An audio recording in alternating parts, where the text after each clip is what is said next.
Pakay galing? Gadami. Gadami? Ilang oras biyahe? 4. 4 na oras? Pariyad? Grabe, no?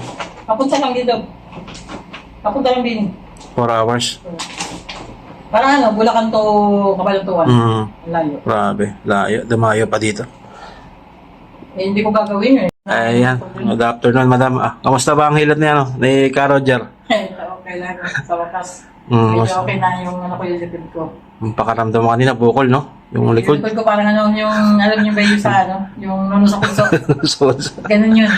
ngayon, naayos na. Pantay na ngayon. Kunti na lang, isa pang balik, malamang okay na to. Yes. Ito na lang. Ano yung masasabi mo, yung mga gustong magpahilot dito sa Riyadh? Ayan, mga kabayan, kung kayo ay may nararamdaman na kagaya ko, pakiusapan nyo na gusto yung mga amo ninyo na kayo pumunta rin. Yes, so... Sulit. Legit ba? Legit? Legit na legit. Ayan, may- Wala kayong pangamba.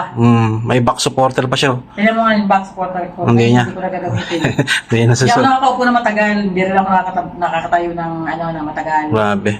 Kahit na may supporter ako, timanong papaalam ako sa amo ko, hindi ko na kaya. Yes. Mahiga na ako.